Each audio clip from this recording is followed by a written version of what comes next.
Bien, merci Anne de participer à ce colloque. Je précise que ce colloque a été monté par un certain nombre de scientifiques qui ont travaillé depuis bien 2 ans maintenant, et Anne fait partie du comité scientifique du colloque. Bon, déjà, il a fallu mettre ces choses en œuvre, et puis j'ai demandé à Anne quelque chose dont intimement je lui ai dit tout de suite et sans aucune flagornerie, je sais qu'elle est capable de le faire, elle va nous le prouver, c'est-à-dire elle va essayer avec son regard d'historienne, Anne est professeure à Polytechnique, historienne de formation, et avec son regard d'historienne, essayer de nous permettre de prendre la mesure de cette histoire, de ce qui s'est passé, de ce moment qu'on vient de passer ensemble, et surtout comment vous analysez ces questions qui nous ont animés depuis ce matin, histoire, mémoire, transmission et autres. Merci Anne. Merci Hubert. Alors effectivement, tâche difficile, tâche un peu ingrate que d'essayer de tirer une synthèse de débats d'interventions qui ont été particulièrement riches. En essayant donc de nouer cette problématique de l'histoire, de la mémoire, de la transmission. Et pour ce faire, je voudrais partir d'une phrase d'un roman qui a été cité tout à l'heure par Georges-Marc Benamou, qui vient de paraître, qui est un livre qui s'appelle Dans l'épaisseur de la chair, et où le personnage, qui est un homme qui a une petite 60aine d'années, demandant à son père de lui raconter son histoire, se fait retoquer par celui-ci. Il dit en fait qu'il reçoit une espèce de grenade à fragmentation et qu'il part en 1000 morceaux. Ce père lui dit « Toi, de toute façon, tu n'as jamais été un vrai pied noir ». Et la conversation s'arrête ainsi. Et il me semble que cette phrase fait écho à plusieurs des pistes qu'a suivi notre réflexion aujourd'hui, c'est-à-dire à la fois la question de la transmission intergénérationnelle et ses difficultés, l'insertion de la mémoire personnelle et familiale dans l'histoire, et puis l'écriture, l'art, la connaissance comme vecteur de transmission. Je pense qu'aussi cette phrase, toi tu n'as jamais été un vrai pied noir, reflète à quel point les générations successives tendent à aborder de manière différente un passé traumatisant. On l'a dit à plusieurs reprises, tous les témoins l'ont souligné, la première se tait ou parle beaucoup en quelque sorte en se taisant ou pour se taire, réduite au silence par la souffrance, aussi par la conviction que peut-être seuls ceux qui ont vécu la même expérience traumatisante peuvent comprendre. La deuxième génération affiche souvent un certain détachement, à moins qu'elle ne renoue le fil de la saga familiale à un certain moment. Et j'ai été frappée finalement dans les jeunes témoins que nous avons entendus, que tous, me semble-t-il, aient exprimé la conviction qu'à un moment c'est revenu, ou à un moment ils s'y sont intéressés pour telle ou telle raison liée à leur parcours, et qu'il y a certainement un temps de la transmission, un temps de la remémoration également. Et puis il y a la troisième génération, celle des petits-enfants de ceux qui sont partis, qui sont certainement les plus intéressés ou qui peuvent l'être d'une autre manière. Et là, je voudrais citer un autre roman, celui de l'écrivain Daniel Mendelssohn, qui est parti dans son livre très connu, qui a eu beaucoup d'écho, Les Disparus, qui est parti à la recherche de sa famille exterminée pendant la Shoah, à la recherche des grands-parents, des ancêtres, et qui dit « Ce que je sais à présent, c'est ceci. Il y a tant de choses que vous ne voyez pas vraiment, préoccupés comme vous l'êtes à vivre, tout simplement. Tant de choses que vous ne remarquez pas, jusqu'au moment où soudain, pour une raison quelconque, vous décidez tout à coup de faire savoir à vos enfants d'où ils viennent. » Et finalement, c'est ce qu'on a entendu tout à l'heure, c'est-à-dire à la fois on se remémore pour toutes sortes de raisons, et en même temps on a la préoccupation d'insérer la génération à venir dans une filiation avec laquelle on veut renouer. Et donc c'est là que se joue ce fameux débat qui a été crucial aujourd'hui entre mémoire et histoire, La mémoire, la définition la plus connue de celle-ci, elle remonte à très loin, elle remonte à Saint-Augustin, c'est de dire que c'est le présent du passé. Et donc cette mémoire, ce sont les liens vécus au présent avec le passé, faits de souvenirs que le passage du temps a poli, a reconstruit. Mais en même temps, elle revendique l'autorité du vécu. D'où évidemment la difficulté des historiens par rapport à des témoins qui ont vécu une histoire, qui la connaissent. Et qui en quelque sorte revendique cette autorité.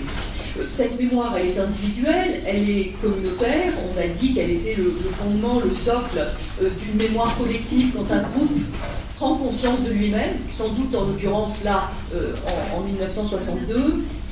C'est une mémoire qui n'est jamais neutre, qui n'est jamais objective, elle est toujours affective, pleine de passion, et donc là, elle est portée par la génération de ceux qui sont partis en 1962 et qui, on l'a dit et répété aujourd'hui, s'interrogent sur la transmission de l'identité dont cette génération se sent dépositaire. Et donc, il y a cette question qui m'a semblé, qui a été posée très tôt dans la journée et qui me semble cruciale et à laquelle les réponses sont sans doute divergentes, à laquelle on n'a probablement pas répondu, qui est de savoir si non seulement les descendants se sentent pieds noirs, ça c'est la question qu'on a posée, mais si on peut être pieds noirs sans être né, avoir grandi en Algérie, sans avoir connu l'arrachement du départ, sans avoir connu la douleur de la stigmatisation du rapatrié, sans avoir connu les difficultés de la réadaptation en métropole. Est-ce qu'on peut être pieds noirs sans avoir connu tout cela, ou est-ce que finalement on revendique une origine qui serait celle des Français d'Algérie? Enfin, y a-t-il là un jeu de dénomination? Alors, il me semble que cette interrogation globale qui nous réunit là a été envisagée sous divers angles. Je vais les récapituler assez rapidement. Le premier angle, c'est bien sûr la question centrale, de base, que Hubert s'est posée, je pense, qui est le fait de savoir s'il y a une panne dans la transmission intergénérationnelle, la conviction donc que les descendants ne sont pas intéressés par le patrimoine mémoriel en Algérie, la conviction, cela a été dit, la formule a été employée, je crois, par vous, que en quelque sorte cette génération est aussi en exil dans la conscience des enfants. Alors, la réalité est plus complexe, on l'a déjà évoqué, les enfants ont certes voulu tourner la page, mais en même temps la maturité peut les conduire à vouloir renouer avec leur passé, leurs racines, et un des témoins interrogé par Hubert dans le livre La mémoire de là-bas dit que souvent le besoin de mémoire a même sauté une génération, comme c'est d'ailleurs classiquement le cas dans les mécanismes de transmission mémorielle des passés douloureux. Ça n'aurait rien de spécifique en l'occurrence au cas des Français d'Algérie. Alors il est vrai, on les a rappelés, que la transmission s'est heurtée à des obstacles qui sont pour les uns sociétaux, pour les autres familiaux, si je reprends la typologie mise en avant tout à l'heure.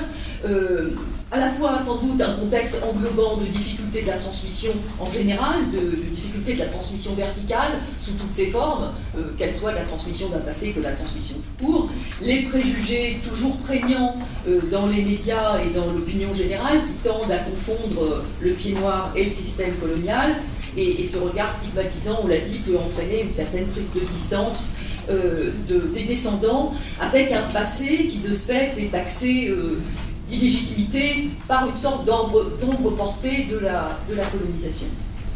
L'attitude des parents est une autre des raisons de cette difficulté, qu'ils aient été réduits au mutisme par une blessure toujours béante, on l'a dit, qu'ils aient au contraire donné le sentiment à leurs enfants que, comme le disait Marie-Jeanne Marty tout à l'heure, les compteurs étaient bloqués. On vivait toujours en Algérie, un témoin l'a dit aussi en se levant tout à l'heure, nous avons vécu en Algérie avec la conviction que tout était moins bien maintenant, ou alors que les parents soient confinés dans l'amertume d'une parole réactive ou militante avec lesquelles les enfants ne sont pas en phase. Quoi qu'il en soit, et ça je crois que c'est un élément commun à tous ceux qui ont parlé, la perception pesante de la douleur est certainement une raison du détachement de la deuxième génération que la première ne doit pas méconnaître, me semble-t-il.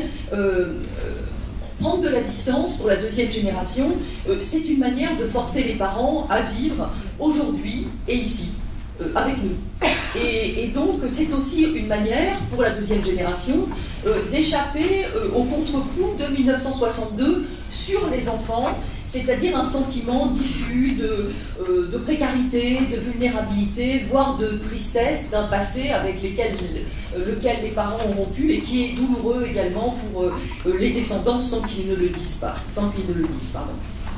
Alors, s'ajoute, ce qu'on a mentionné également, la rupture du lien entre le passé, le présent et l'avenir, qui a disloqué une société, rompu les réseaux relationnels, dispersé les familles, et donc cela a refermé en 1962 comme une parenthèse qui aurait été ouverte, une parenthèse historique, ouverte en 1830, qui fait de l'Algérie, on trouve toutes sortes de formules pour l'évoquer, une historienne parlant d'une île chronologique, pour évoquer cette période, et je crois que c'est une responsable d'un des cercles algérianistes qui a parlé, pour définir ses adhérents, de provinciaux sans province.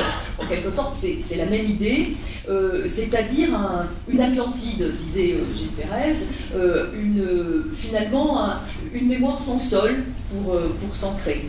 Et de ce fait, l'identification pied noir est liée à cette dépossession historique, ce qui rend bien sûr, ce qui donne tout le sens aux associations, aux rassemblements, au pèlerinage à Santa Cruz ou à Notre-Dame d'Afrique qu'on a pu évoquer, mais qui donne tout son sens à ces rassemblements pour la première génération, qui voit dans ceux-ci en quelque sorte un temps ou un lieu pour réactualiser de manière éphémère l'Algérie perdue, sa sociabilité, et où, en quelque sorte, par définition, les enfants n'ont pas vraiment leur place, ou ne trouvent pas vraiment leur place. Et la réticence des jeunes à y participer vient probablement pour une part de cela, c'est-à-dire que finalement ces rassemblements ont une fonction bien spécifique pour ceux qui s'y retrouvent, fonction que les descendants ont du mal à y trouver. C'est ce qui a été dit au cours de la matinée en parlant je crois que c'est Joël Hureau qui disait que l'association c'était aussi une sorte de territoire de substitution. Et par définition, celui qui n'y a pas vécu le retrouve difficilement. Alors, on le voit, le terme de pied noir, sur lequel on s'est arrêté également, est finalement contemporain d'un moment où les pieds noirs, si on récupère l'appellation, ont pris conscience d'eux-mêmes, quand ils sont arrivés en France, ont pris conscience qu'ils étaient des Français différents. Et toute la question qui nous anime est de savoir comment on peut transmettre un héritage qui est fondé sur une perte, une déchirure identitaire. Une des réponses qui a été apportée a été celle de lancer des passerelles avec des expériences. On a lancé la passerelle comparative avec l'Arménie, on pourrait en envisager d'autres, je vais juste en dire deux mots. Je voudrais juste souligner qu'à cet égard, toutes les analyses qui touchent à ces expériences d'exil douloureux, contraints, ont mis en évidence un certain nombre de concepts ou de données qui peuvent être intéressants. Alors, on a parlé beaucoup de traumatisme, mais effectivement, les historiens, les sociologues ont mis en avant une notion qui est celle de traumatisme historique. C'est très précisément une historienne qui s'appelle Claire Andrieux, qui en 2005 a écrit un ouvrage sur cette notion, c'est-à-dire l'étude des blessures graves causées à des peuples, à des populations, à des communautés, par une politique publique. Et en l'occurrence, cela a entraîné un certain nombre d'analyses sur les modalités de recomposition identitaire après ces traumatismes historiques, avec, j'allais dire, si on fait une typologie très, très simpliste, qui est celle du sociologue Michel Pivorka, ou la nostalgie de celui qui est tourné vers le passé, autrement dit, si je reprends l'idée du deuil, la mélancolie de celui qui n'arrive pas à faire son deuil, ou l'oubli du passé et la dissolution, ou bien la capacité, au terme d'un processus de deuil, de profiter pleinement du présent, de se projeter dans l'avenir, tout en faisant vivre le passé. Et j'allais dire en quelque sorte, tout le dilemme est là. Deuxième notion qui va sans doute plus vous faire réagir parce qu'elle est, j'allais dire, elle est plus provocatrice, c'est celle d'identité collective négative, c'est-à-dire l'idée qu'un groupe est avant tout défini par sa destruction ou par sa dissolution, et en quelque sorte, là c'est une passerelle très, très évidente avec les Arméniens, dont en quelque sorte la difficulté pour eux, comme sans doute pour nous, la question que nous nous posons aujourd'hui, c'est de donner un contenu positif à cette identité en termes de culture, de tradition, de valeurs, au-delà de la rupture.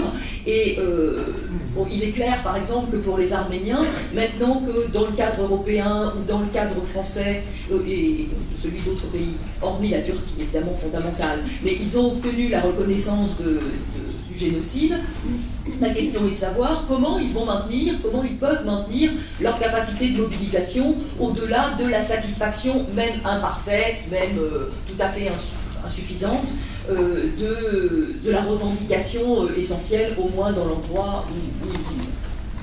Alors, l'exemple de l'Arménie nous a amené à réfléchir sur ces mémoires sans sol. Bon, il y a beaucoup d'autres exemples de groupes qui se trouvent dans ce cas de figure, qui sont en quelque sorte des groupes. Je pense par exemple à tous les populations juives du Proche et du Moyen-Orient. Il y a des études qui ont été consacrées, par exemple, aux Juifs d'Égypte, qui se trouvent finalement un peu dans une situation comparable, en cela qu'ils veulent essayer de conserver un patrimoine culturel sans le réduire au moment de la rupture.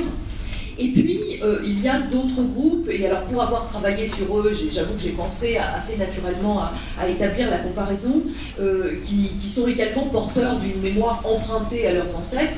Je pensais aux petits-enfants des réfugiés républicains espagnols en France.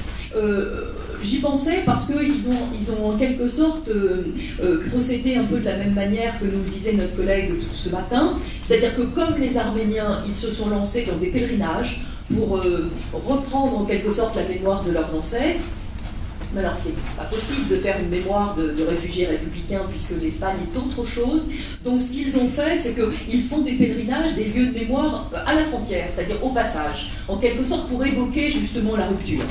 Et puis d'autre part, autre écueil sur lequel nous avons buté à plusieurs reprises, c'est la fameuse manière de concilier la mémoire et l'histoire. Alors eux ont repris l'histoire à leur compte en la simplifiant outrageusement, c'est-à-dire que le problème des réfugiés républicains, pour en dire un mot puisque ça n'est pas le sujet, mais très bref, c'est que c'est un camp extrêmement éclaté, traversé de guerres, enfin de conflits politiques intestines extrêmement brûlants.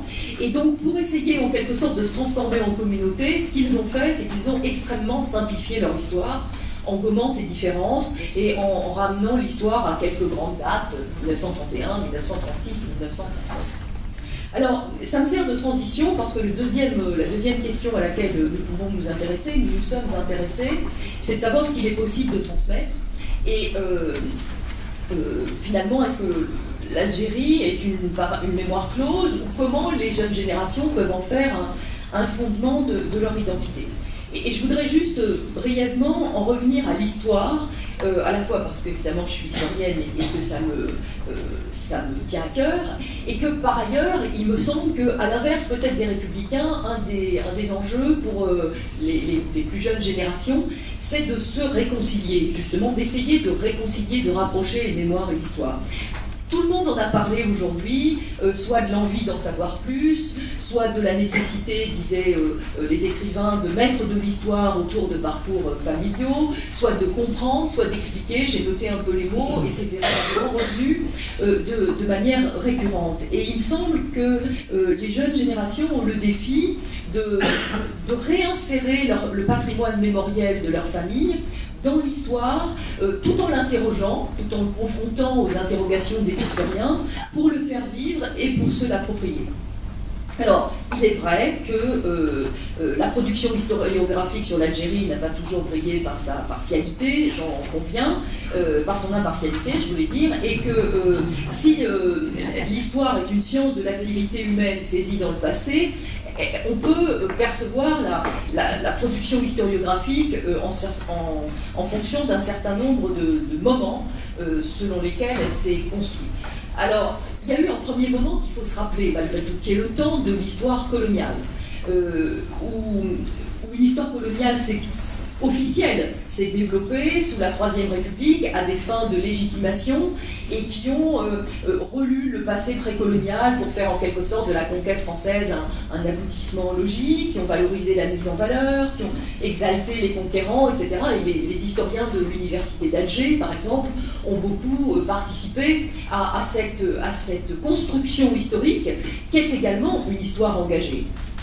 Puis dans un deuxième temps, totalement à contre-feu, il y a une deuxième histoire, une deuxième historiographie à partir des années 50 qui a eu pour volonté de décoloniser l'histoire, je cite, et donc là où une lecture anticolonialiste a dominé, insistant au contraire sur la continuité historique du Maghreb, avec une Algérie qui existe dès avant la conquête française, et qui insiste également sur les colonisés, qui insiste sur leur lutte. Alors on peut dire à certains égards que les programmes et les manuels scolaires, dont on a parlé beaucoup aujourd'hui, se situent encore un peu dans cette continuité, dans un contexte qui plus est, où depuis 2 décennies, la guerre d'Algérie a pris le relais de la Deuxième Guerre mondiale comme étant véritablement le passé qui ne passe pas, pour citer une phrase célèbre, et où le militantisme mémoriel s'est cristallisé, compliqué encore par l'idée avancée par certains qu'il pourrait y avoir une sorte de filiation coloniale entre les indigènes d'hier et les immigrés d'aujourd'hui. Alors tout ceci pose effectivement problème et il est vrai qu'un certain nombre de manuels scolaires reprennent cette thèse du continuum colonial sans beaucoup de distance. Mais en même temps, je voudrais beaucoup insister sur le fait qu'il y a bien un renouvellement de l'historiographie. Alors effectivement, ce renouvellement n'est pas parvenu jusqu'au contenu des manuels, j'en ai bien conscience, je vous l'accorde, mais en histoire économique, depuis déjà assez longtemps, les historiens réévaluent les effets de la colonisation pour la métropole comme pour les colonies, en soulignant que finalement l'entreprise de colonisation a coûté à la métropole, et je cite Jacques Marseille, un ouvrage déjà ancien, qui dit que la décolonisation, je cite, c'est l'histoire d'un divorce. Le divorcé joyeux, c'est la métropole. Le divorcé malheureux, ce sont les anciennes colonies. Donc, si vous voulez, il y a un certain nombre, voilà une idée qui n'est pas une idée reçue, certes, dans les médias, mais un certain nombre d'ouvrages font référence sur le sujet chez les historiens. En histoire sociale, il y a des groupes sociaux qui sont étudiés, les élites, les femmes, les jeunes, les anciens combattants, les migrants. On s'intéresse à la ville, en histoire culturelle, à l'enseignement, à la religion. Alors, je rejoins ce qui a été dit au cours de la journée. Joël Hureau le soulignait, je crois, il manque un livre de référence sur les Français d'Algérie, sur les Pieds Noirs, qui prennent leur histoire dans toute sa complexité. Mais pour autant, il me semble qu'un des ressorts de la transmission pour les jeunes est certainement dans ce dialogue avec l'histoire, ce qui amènerait la première génération ou la deuxième génération à ne pas considérer avec suspicion tout ouvrage historique qui n'est peut-être pas l'œuvre d'un Pied Noir et ou alors à ne pas se focaliser sur les livres qui sont à l'évidence construits sur des a priori historiques, idéologiques, engagés, prendre acte aussi qu'un certain nombre des livres sur lesquels vous avez peut-être tendance à vous focaliser sont l'objet de débats chez les historiens, et que les livres qui vous semblent les plus contestables sont aussi souvent contestés par les historiens quand leur méthode pose problème. Je pense par exemple à un livre qui avait eu pas mal d'écho, qui est le livre d'Olivier Lecourt-Grandmaison, Coloniser, exterminer, qui faisait de la conquête coloniale une espèce de préhistoire de l'extermination et à la manière nazie. Ce livre a suscité des débats extrêmement aigus et un certain nombre d'historiens dont vous diriez qu'ils vous sont hostiles ont dit qu'il était absolument inacceptable, inadmissible, contesté et contestable. Donc il me semble qu'il y a là un aspect tout à fait important à souligner. Et parmi ces éclairages historiques, je crois que les apports historiographiques actuels répondent à un certain nombre des éléments qui ont été levés au cours de la journée. La diversité des origines, par exemple, on est beaucoup revenu sur le fait que l'histoire de l'Algérie française est en fait une histoire européenne et c'est ce que les historiens relèvent aujourd'hui, en s'intéressant à la fois au processus d'assimilation, avec une étape transitoire dans une identité algérienne, avant qu'elle ne devienne française, finalement, pour l'essentiel, au moment où ce peuple véritablement connaît sa fusion dans les 15 dernières années de sa présence en Algérie. Donc c'est effectivement, cela a été dit, l'interruption de la formation d'un peuple que cette rupture de 62, et finalement la formation de ces Français de synthèse, en quelque sorte, est au cœur de nombreux travaux historiques. On connaît ceux de Jean-Jacques Jordi, de Gérard Crespo, mais il y en a un certain nombre d'autres sur le sujet, des thèses sur les groupes italiens, etc. Diversité sociologique, politique également. On est beaucoup revenu sur le stéréotype du riche colon. Il a été démonté par les historiens, chiffres à l'appui, pour montrer que, effectivement, 60% au minimum des Français d'Algérie avaient, dans les dernières années de la présence française, un niveau de vie qui était inférieur de 50% à celui de la métropole. Enfin, il y a un certain nombre de chiffres, et que finalement, ceux qu'on pourrait appeler les gros colons, entre guillemets, qui avaient un niveau de vie moyen 5 fois supérieur à celui de la métropole, n'étaient que 3%. Donc, les études existent. L'idée que finalement, le revenu moyen était de 15 à 20% inférieur à celui de la métropole à l'époque. Politiquement, de la même manière, les spécialistes ont souligné le fait que l'électorat en Algérie était un électorat de centre-gauche, avec une orientation à gauche assez forte dans un certain nombre de villes, ce qui ne signifie pas que tout le monde l'était, bien sûr, mais que cet électorat existait. De la même manière que l'amalgame avec le Front National, dont on a fait état, a été démonté également par un certain nombre de spécialistes. Autrement dit, les scories qu'on trouve dans la presse facilement, un certain nombre de clichés, ne sont pas pour autant au cœur de la production sérieuse et académique. Donc on peut espérer qu'à terme, une évolution se fasse.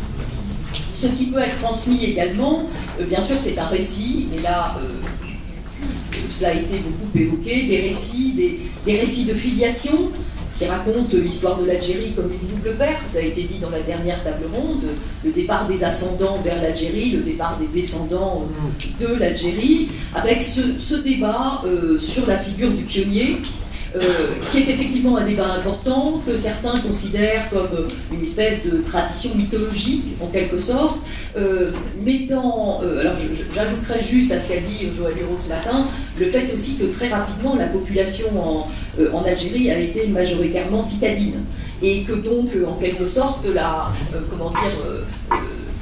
découverte, le défrichement, etc., ont été finalement une tâche relativement minoritaire. Ceci étant, ce qu'on peut voir, c'est que la figure du pionnier, dans la mémoire collective, elle a d'abord l'avantage de se substituer au colon, dont on a dit qu'il était porteur de stéréotypes, même si ce n'est pas un gros mot, comme a dit quelqu'un, effectivement, il est quand même entaché d'un certain nombre il est vu dans le langage public comme dévalorisant.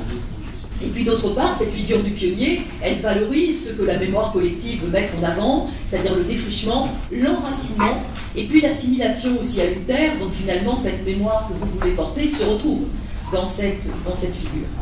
Ce récit, c'est celui de la convivialité.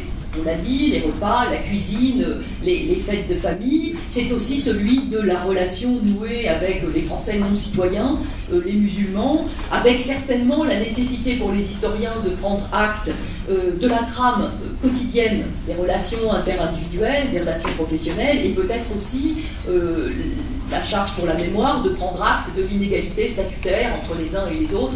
Donc là aussi, sans doute, à recomposer. Alors, dernière piste, m'a-t-il semblé, au cours de cette journée, comment transmettre, comment continuer à transmettre. Alors d'abord, il y a des jalons matériels, on y a insisté, quelquefois au détour un peu d'une phrase ou d'une remarque, les souvenirs personnels, les souvenirs familiaux que l'on écrit, un certain nombre d'autobiographies destinées au cercle restreint, les journaux intimes, les cahiers de recettes de cuisine, on l'a vu, qui peuvent être récupérés, les albums photos, quelqu'un l'a mentionné, les albums photos qui amènent parfois à se réapproprier une histoire du passé, puisqu'on cherche, les jeunes, les plus jeunes, cherchent à identifier qui est qui sur la photo et finalement posent des questions aux plus anciens. L'une d'entre nous, ce matin, Marie Pérez, a parlé de la généalogie. Ça a retenu mon attention parce qu'il me semble que c'est effectivement ce rétablissement des configurations lignagères de la mémoire des lignées, cette manière de montrer la fidélité à la lignée par la généalogie, de rétablir l'identité, en quelque sorte de rendre compte de la dette que l'on a auprès des ancêtres. Tout ceci se trouve dans la généalogie avec une évolution qui est intéressante, je pense. C'est-à-dire qu'en Algérie, d'après ce que disent les témoins, les récits qui étaient entendus ne remontaient généralement pas au-delà de l'arrivée du premier ascendant, un peu à la manière de ce que dit Camus justement dans le premier Homme, en disant que son ancêtre, il est comme né sur une terre sans aïeux et sans mémoire. Donc il y avait en quelque sorte un passé généalogique qui remontait à l'arrivée en Algérie. Et actuellement, beaucoup cherchent à renouer les passerelles, en quelque sorte, et à mieux connaître l'histoire de leurs ancêtres, en renouant le fil généalogique, par-dessus la coupure de la filiation, c'est-à-dire par-dessus la migration vers l'Algérie, en enjambant les deux pères, en quelque sorte, pour que leurs enfants puissent s'étayer sur une lignée qui puisse véritablement dans le passé et qui se prolonge vers l'avenir, comme si, avait dit Mac Jacob, on ne chantait juste que sur les branches de son arbre généalogique, et c'est un peu ça qui est mis en évidence. Et puis la dernière chose, c'est l'art. On en a parlé, on vient d'en parler, j'ai à peine besoin d'y insister, si ce n'est pour dire que la fiction permet d'exprimer le lien entre les générations, en s'emparant de l'histoire, en lui donnant un sens supplémentaire, un sens symbolique.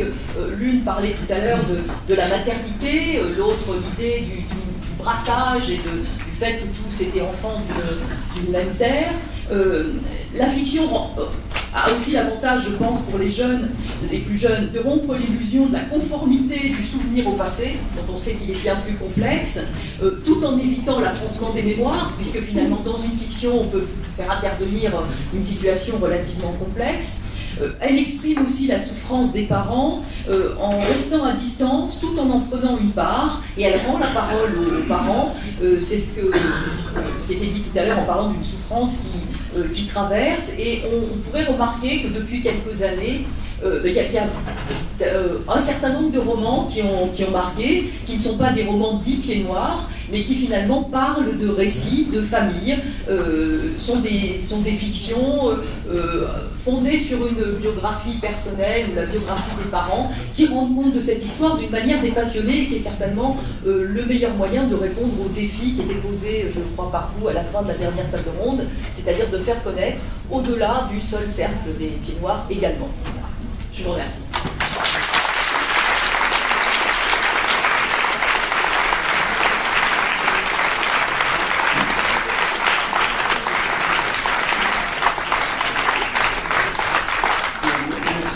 Anne d'avoir pris ce recul, d'avoir tenté et réussi cette approche systémique pour nous aider à comprendre finalement ce qui s'est passé depuis ce matin. Parce qu'il faut toujours, les choses sont tellement évidentes que vous aveuglent. Là, vous avez pris le recul et vous avez dessiné les lignes de force. C'est important et tout ce que je venais de dire mérite réflexion et poursuite. Moi j'ai une remarque et une question.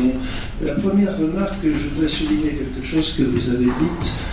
Je ne sais pas comment cela a été perçu, je me permets de paraphraser. Parce que c'est quelque chose de très très important. Si 66% des personnes qui sont interrogées, alors qu'elles pensent qu'il faut se transmettre, pensent que cette transmission est impossible parce que la société ne le permet pas, c'est qu'il y a une conviction qui est ancrée en nous et que pour beaucoup qui est présente, c'est que de toute façon le système est contre, les historiens sont contre. Et Anne Dulphy nous montre qu'il y a une histoire qui se fait, qui n'est pas l'histoire, forcément l'histoire médiatique, mais il y a un travail de fond, il y a un travail honnête, parce que ce travail est d'abord scientifique. Comme est votre travail que j'aurais dû citer parmi les travaux que vous faites, vous avez produit sur les Espagnols en Algérie, je dis le titre, c'est un peu complexe. C'est le titre. L'Algérie des pieds noirs entre l'Espagne et la France. Voilà. Donc c'est vraiment.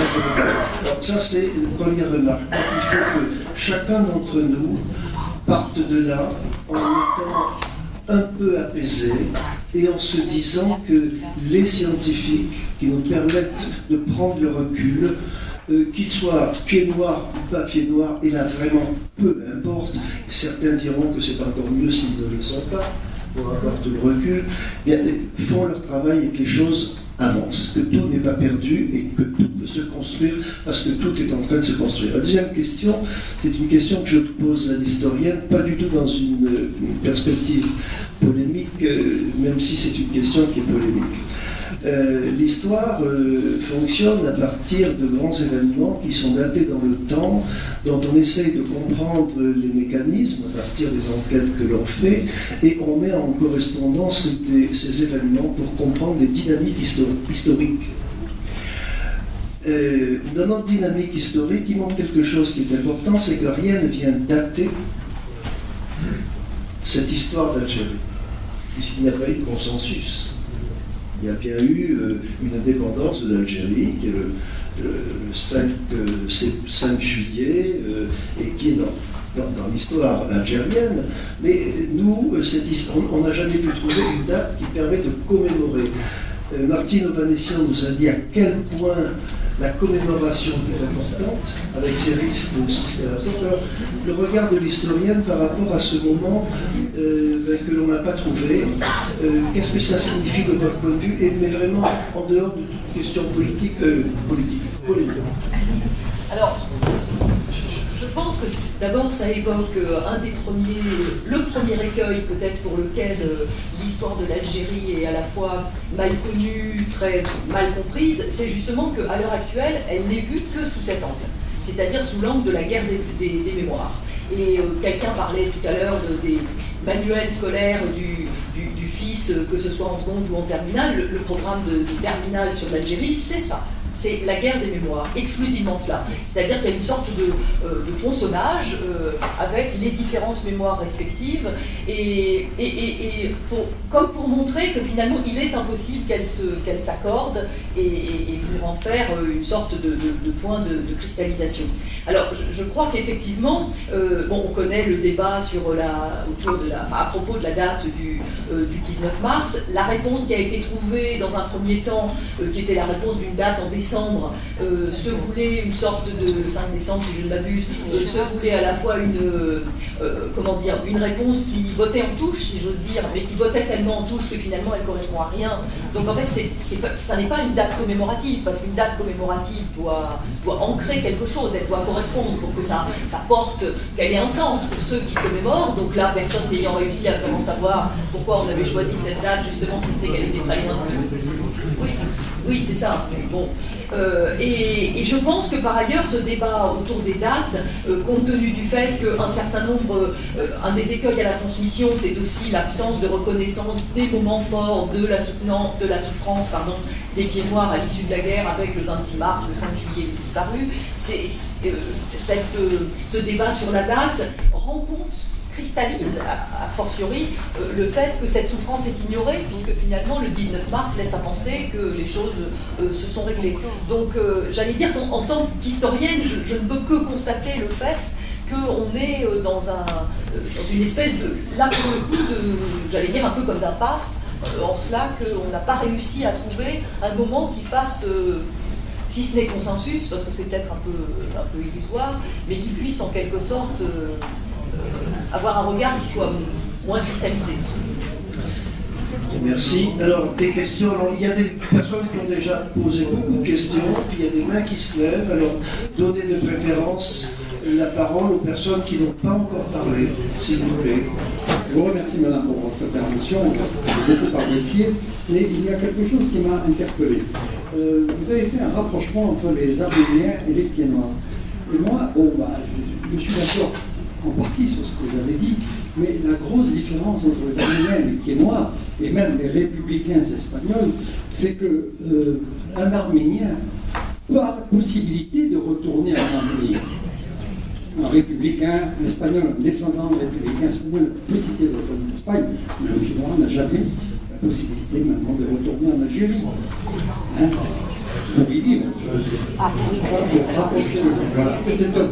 Alors, vous savez, enfin je dirais oui et non, en cela que, bon d'abord, moi ma tâche était de rendre compte aussi de ce qui s'était dit aujourd'hui, et ça m'avait, ceci étant, je ne cherche pas à me défausser, parce que je crois que la perspective comparative est intéressante. Alors c'est vrai, mais pendant longtemps ça ne l'a pas été. C'est-à-dire que les groupes dont on a parlé, les Arméniens, pendant toute la période l'Arménie soviétique, ne pouvaient pas, les républicains espagnols ont refusé pendant longtemps, ne pouvaient pas se rendre en Espagne franquiste, et puis ensuite ont refusé une Espagne qui était l'héritière du franquisme. Donc si vous voulez, même si la situation, je vous l'accorde tout à fait, n'est pas assimilable, il s'agit juste de faire des espèces de passerelles en quelque sorte entre des expériences pour voir comment les autres communautés, si on emploie le mot, avec toutes les réserves qu'on peut avoir, ont évolué, comment tous les autres groupes ont évolué.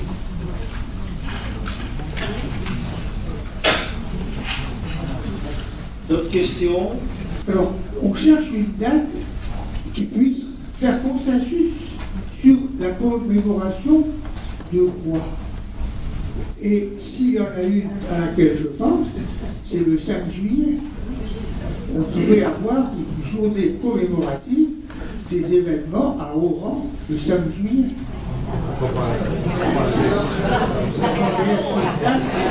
Vous avez la réponse dans la salle. Il n'y a pas consensus, y compris entre nous. Donc pensez. Oui, monsieur. Il y a à Aix le mémorial national des rapatriés. Je voudrais en faire un petit historique. C'est le commandant Dubuis qui a érigé ce monument à partir de 1967. Et quelques années plus tard, recours, municipalité souvenir, avec le maire de Saint-Étienne, qui était M. Graffaut, célèbre pour d'autres choses. Et il avait été institué nationalement la journée nationale de l'exode et du souvenir, qui était fixée par les institutions gouvernementales au 3e samedi du mois de juillet. Depuis, l'association, c'est parti un petit peu en dérive, mais il a été formé une association, l'association du mémorial du souvenir, et tous les ans, nous essayons le 3e samedi de chaque année, nous nous rassemblons et il y a pas mal d'associations aixoises et même ailleurs qui viennent déposer leurs heures. Et nous en profitons pour célébrer, monsieur, le 21 mars, le 26 mars, et nous célébrons aussi le 5 juillet, car c'est un lieu de recueillement. Bien, merci.